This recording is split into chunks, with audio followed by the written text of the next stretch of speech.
Wow! Wow, wow, wow, wow, wow. කොහොමද වැඩේ? සුපිරි පීසා එකක් හදලා තියෙනවා. පේනවනේ ඔන්න මම කපලා තියන්න හදන්නේ. එතකොට ලේසියිනේ මේගොල්ලන්ට කන්න ඉතින්. අපි මේ පැත්තට කට් කරමු.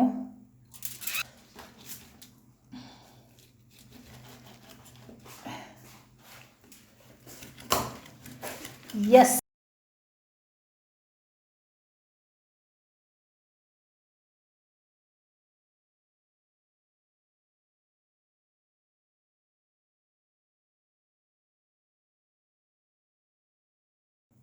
හෙලෝ ඉතින් ඔන්න අද හදිසියෙම මගේ පුතාට පීසා කන්න ඕනේ කිව්වා. ඉතින් ඔන්න එක පීසා එකක් දාලා තියෙන්නේ. දැක්කනේ ඔන්න දැන් එළි ඉවතට ගන්න හදන්නේ මම හදපු පීසා එක. අපි බලමු.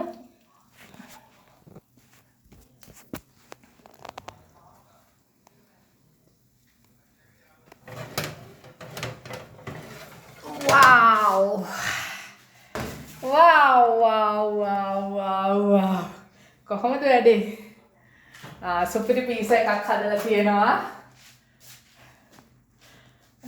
පේනවනේ සුවඳයි. දැන් මම සෙකන්ඩ් එකක් හදන්න තමයි මේ යන්නේ. ඒකටත් ඔක්කොම ටික ලෑස්ති කරගෙන තියෙන්නේ. ඔන්න ඉතින් කට් කරගන්න තමයි හිතුවේ. ඇත්තට මේකට මම දාලා තියෙනවා උරුමස් බෝන්චි තමයි ඉතින් උරුමස් බෝන්චි ලුණු තක්කාලි එතකොට කැරට් මේ ඔක්කොම දේවල් දාලා තමයි හදලා තියෙන්නේ.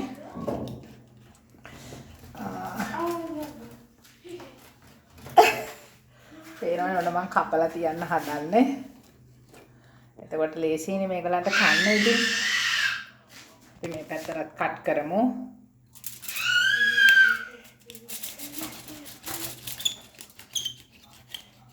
තනියෙන් වීඩියෝ එක කර එක අතකින් කැමරා එක අල්ලගෙන තමයි මම මේක කට් කරන්නේ.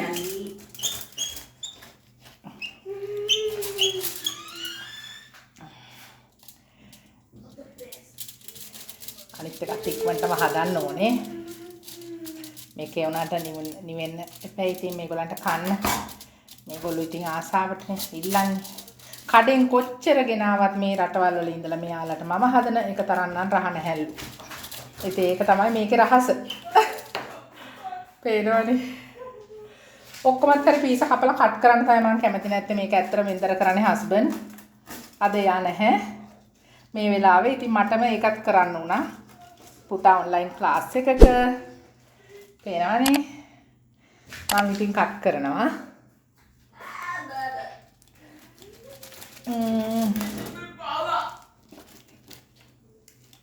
චීස් පිරෙන්න දාලා තියෙන්නේ.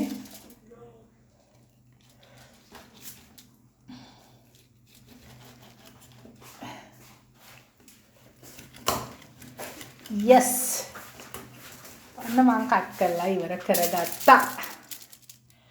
කොහොමද වැඩේ? දැන් අපි අනිත් එක හදමු ටක් ගාලා. ඉතින් ඔලිව් ඔයිල් ටිකක් දා ගන්නවා. මුලින්ම එතකොට තමයි හොඳට ගැලවෙන්නේ. ඒත් එක්කම මට ලේසි මේක දාගන්න ඔලිව් ඔයිල් ටිකක් දාගත්තම චුට්ටක් වැඩිපුර දාගන්නවා. මම බටර් ගන්න නැහැ ඔලිව් ඔයිල් තමයි යූස් කරන්නේ.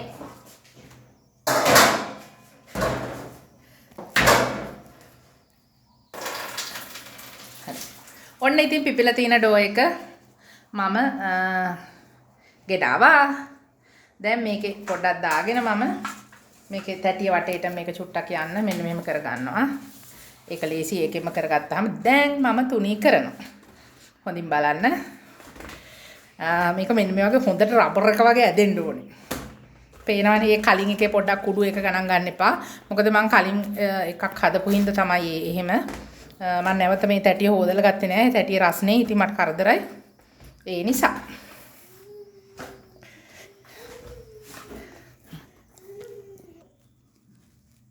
මම ඉතින් දාන්නේ මෙන්න මේක තමයි පීසා වලට. මොකද මේක හරිම රසයි. මම මෙහි හදන මේ පැස්ටා වලටත් දාන්නේ මේක. මොකද ඒක රසයි. ඉතින් රසට තියෙන්නනේ ඕනේ. මේ විදිහට මම මේක දා ගන්නවා. එක එක දේවල් දානවා. මම දාන්නේ මේක. හරිද? ඉතින් දැම්මා. දැන් මම පොඩ්ඩක් මේක මේ විදිහට තුනී කරගන්නවා. මෙන්න මේ විදිහට පොඩ්ඩක් පීසා එක පුරාවටම යන්න.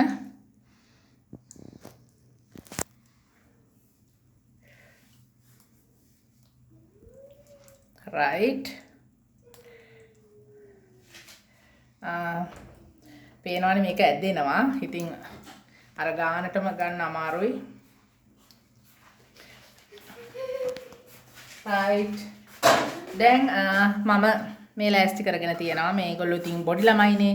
කැරට් ඒ වගේම ලුණු බෝංචි ටිකක් දානවා. ඉතින් ඔන්න මම මේකත් දැන් මේ විදිහට තනින් තැනට දා ගන්නවා. ලොකු හැඩයක් මම හිතන්නේ නැහැ. මොකද ඉතින් ගෙදර කන්නේ ලස්සන්ට ලේ කරගන්න ඕනි කියලා අලුතෙන්ම දඟලගෙන කරන්න දෙයක් නැහැ. අපේ ළමයිනේ. ගුණය, පෝෂණ ගුණය තමයි විශේෂයෙන්ම තියෙන්නට ඕනේ. මොකද අපි මොන කෑම හැදුවත් පිටි ටික විතරක් කාලා වැඩක් නැහැනේ. ඉතින් ඒ නිසා තමයි මම මෙන්න මේ විදිහට කැරට් චුට්ටකුත් දා ගන්නවා තනින් තැනට. මේගොල්ලෝ ඔලිව්ස් කැමති නැහැ. ඇත්තටම මම කැමති ඔලිව්ස් වලට. ඉතින් ගෙදර බ්ලැක් ඔලිව්ස්, ග්‍රීන් ඔලිව් දෙකම තියෙනවා. නමුත් මේගොල්ලෝ පොඩ්ඩක්වත් කැමති නැහැ. ඉතින් ඒ නිසා මට ඒක පාවිච්චි කරන්න විදිහක් නැහැ මේ වැඩේට. right. ඔන්න බලන්න. දැන් අපි මේක පුරාවටම දාගත්තා. ඔය පේනවද?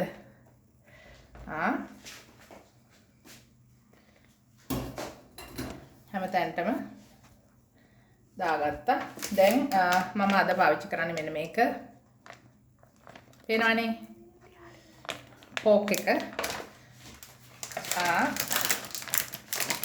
right. ඔන්න බලන්න. දැන් එකක් මේ විදිහට තනි තැනටම මේ ආකාරයෙන්ම දා ගන්නවා. මුළු පීසා එක පුරාවටම. කලින් එකටත් මම දැම්මා. ওই චීස් වලින් වහලා තියෙන සම්පූර්ණයෙන්ම. ඒකයි පේන්නේ නැත්තේ. ඔන්න ඔහම. හොඳට මේක මස් වලින් මම වහ ගන්නවා. මොකද අපේ ගෙදර හරිම දස්සයි මේගොල්ලෝ මස් කන්න.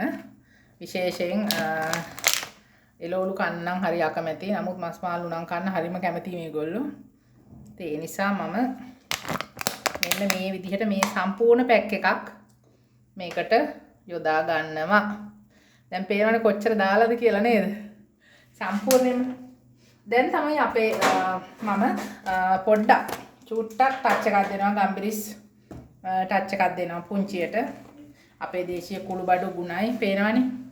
මම ගම්බිරිස් පොට්ටක් ඉහ ගන්නවා. මොකද හොඳයි ඒක බබාලට කෑමට. ඒ නිසා.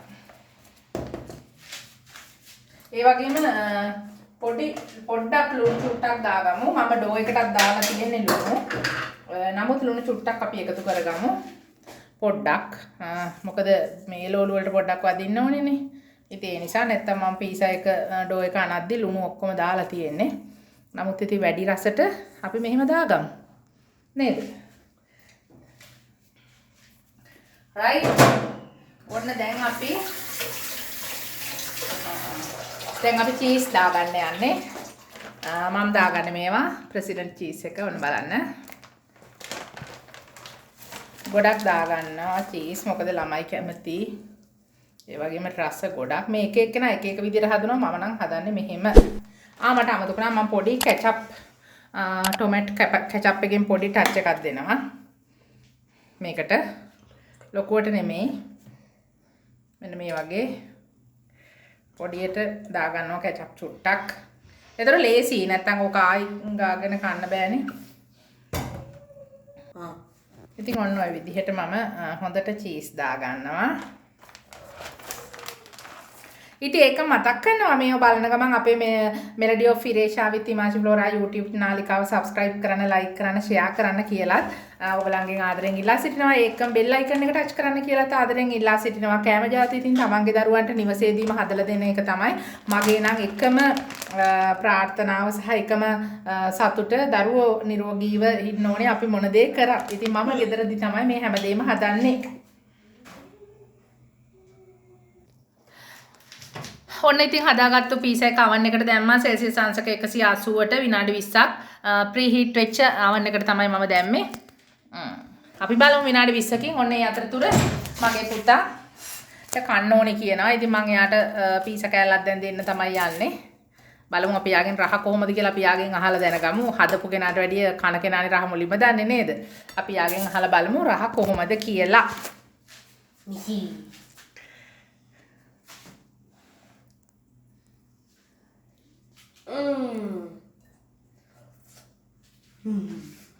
බෙස්ට්.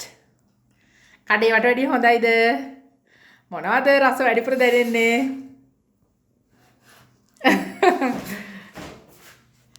ඉතින් මගේ දෝනි පැටියටත් මම දෙන්න තමයි යන්නේ දැන්. කාලා බලන්න දෝනි පැටියත් මගේ ආදිමණිකත් කොවල. කන්න බලන්න. කන්න බලන්න. කන්න අතේ අරගෙන කන්න බලන්න පීසා කෑල්ල. මොකද බලන්න තත්ත්වය. පරිස්සමට කන්න. කොහමද? රසයිද? රසයි දැක්කනේ. එහෙමනම් ඉතින් මගේ අනිත් පීසා එකත් එළියට ගත්තට පස්සේ මමත් රස බලලා මේ ඉතුරු ටික අපි කතා කරගෙන යමු. ඕගොල්ලොත් හදන්න හරිම ලේසි. හරිම පහසුයි. රෙසිපි එක ඕන නම් මගෙන් අහන්න ටක් ගාලා මම WhatsApp වලට දාන්නම්. ඔන්න ඉතින් අපේ දෙවෙනි පීසා එකක් දැන් රෙඩි. ඒ නිසා දැන් මම ඔයගලන්ට කියන්නම් මම මේකට යොදාගත්තේ පිටි කිලෝ එකක්. ඒ වගේම ඊස් ග්‍රෑම් 10ක්. ඊස් ග්‍රෑම් 10 මද උණු රස්නේ වතුරෙන් මම සීනි හැඳි 3ක් එක්ක හොඳින් කලවම් කරලා විනාඩි 10ක් 15ක් තිබ්බා හොඳට පිපෙන්න.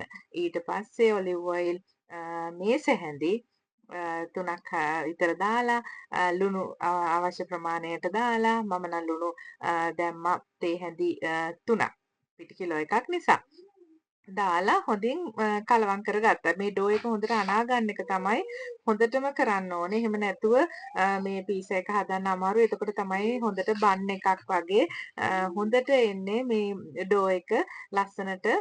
මොකද අපි කඩවල වලින් ගන්න පීසා ගොඩක් තුනීනේ. ඉතින් ඒ නිසා මේ විදිහට තමයි ලස්සනට පීසා එක ඉතින් හදාගන්නේ. හරිම ලේසියි. ඊට පස්සේ පැය දෙකක් විතර මම ඒක හොඳින් පිපෙන්න තිබ්බා. පේනවනේ අපේ කට්ටිය කාලා තියෙන විදිය.